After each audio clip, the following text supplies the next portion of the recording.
Vamos fazer contato com a professora no Departamento de Ciência Política do Instituto de Filosofia e Ciências Sociais da Universidade Federal do Rio de Janeiro, doutora em Ciência Política, Thalita Tanchait. Bom dia, Thalita. Olá, bom dia.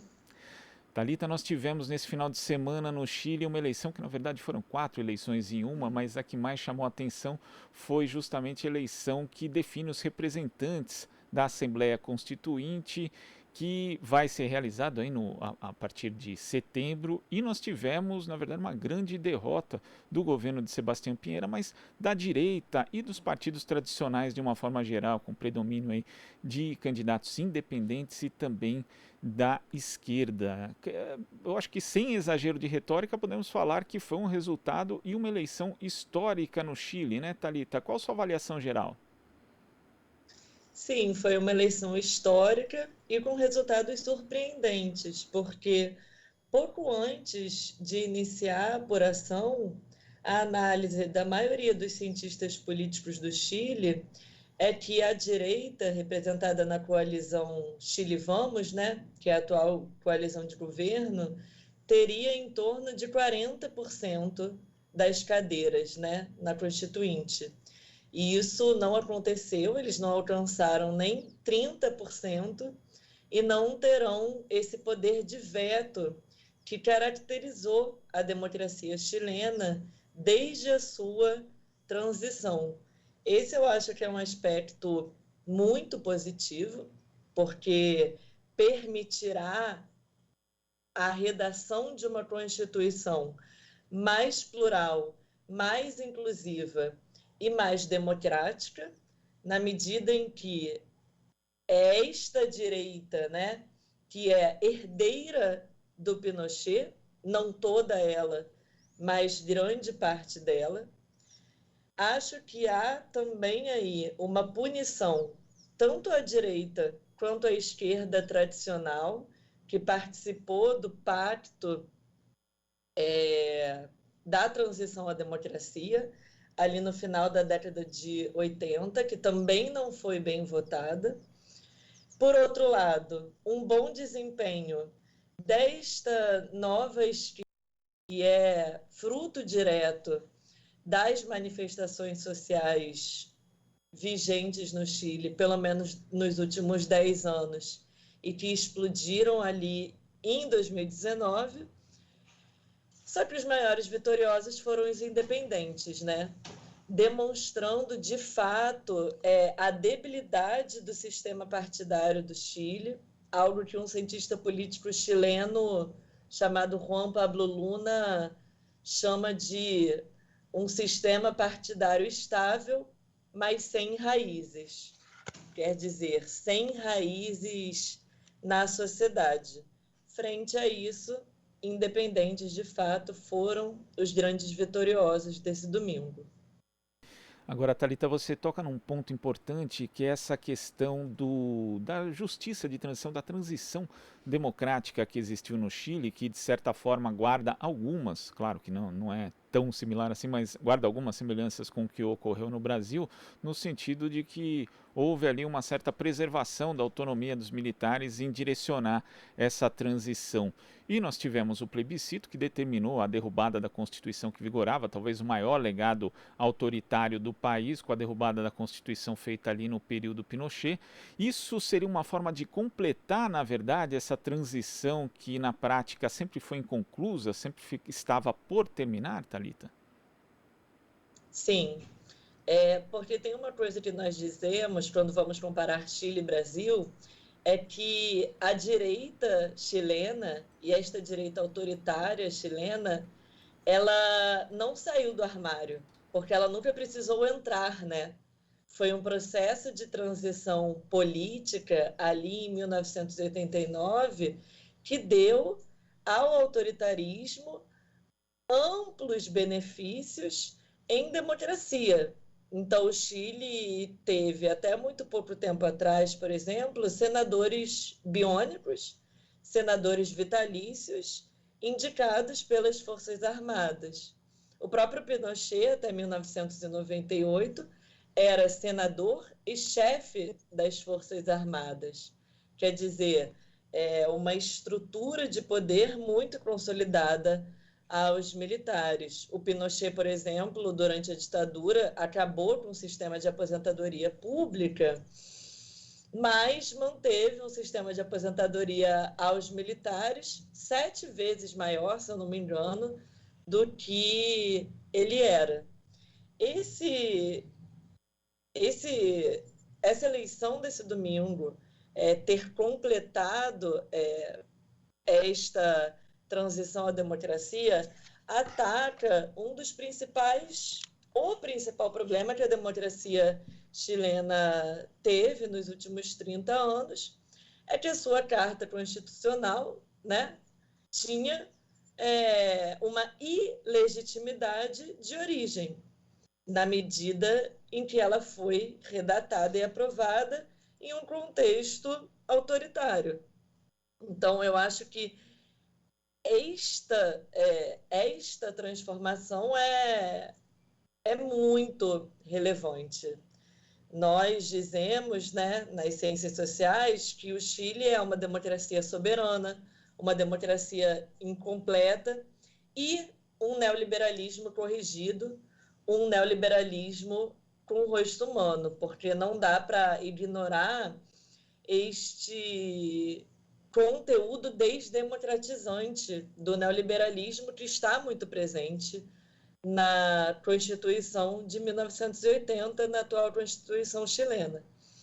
Então, realmente será um passo, né, para desmontar não este legado autoritário apenas, mas algo que não é destacado aqui no Brasil pelos veículos tradicionais, que é esse conteúdo neoliberal surpreendente e talvez seja esta Constituição mais neoliberal do mundo, sem risco de ser superlativa. E Thalita, como que os resultados de ontem também se relacionam com outros aspectos, como por exemplo, os protestos ali do movimento estudantil iniciados em 2006 e também a participação das mulheres, né, que foram protagonistas não só, inclusive, nessas manifestações de 2006, mas também na sequência em diversos movimentos e mesmo nos espaços político-institucionais ganhando cada vez mais relevância. Então, como é que você vê essa relação dos resultados de ontem com esse movimento de 2016, também com 2006 e também com o protagonismo das mulheres? Obrigada pela pergunta. Bem, a partir de 2006 começaram estas manifestações no Chile, né? Aquela época com os estudantes secundaristas. Em 2011, estes mesmos estudantes secundaristas, agora universitários, retornaram às ruas e reinterpretaram de forma definitiva estas bases do chamado modelo chileno, autoritário neoliberal. Desde então, desde 2011, o que tem-se, para além do movimento estudantil que questionou o modelo educacional chileno de forma muito contundente, é a diversificação e intensificação da ação coletiva dos movimentos sociais e da sociedade civil chilena. Então, a partir de 2011, tomam as ruas, tomam o espaço público, não só os estudantes, mas o movimento dos aposentados, movimentos ecologistas, ambientalistas, e de forma muito definitiva também o movimento feminista e essa agenda de direitos que o movimento feminista traz consigo. Em 2019, no outubro chileno, o que nós temos é a explosão, como eu gosto de chamar, né? De várias mobilizações e formas de ação coletiva que já existiam. Então, é aquele momento que não tem mais como segurar essa insatisfação coletiva com os rumos do país. Agora, especificamente sobre esta Constituição, que será uma Constituição paritária e com reserva de vagas para povos originários, acho que a questão da paridade é muito interessante porque ela faz parte de uma articulação de rua, de movimento estudantil que está na rua, de experts, na medida em que quem redatou a lei foram cientistas políticas, integrantes da Rede de Politólogas, que é uma associação latino-americana de cientistas políticas mulheres, e das parlamentares. Então, demonstra também como é esta articulação, né, entre movimentos, universidade e institucionalidade pode gerar bons frutos. No caso do Chile, um jogo de soma máxima.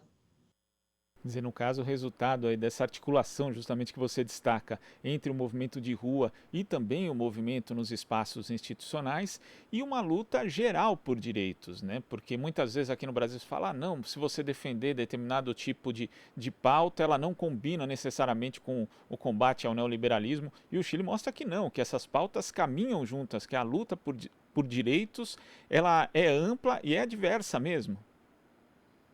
Exatamente, não existe exclusão, né? Até porque não tem como você ter como objetivo erguer um estado de bem-estar social, né?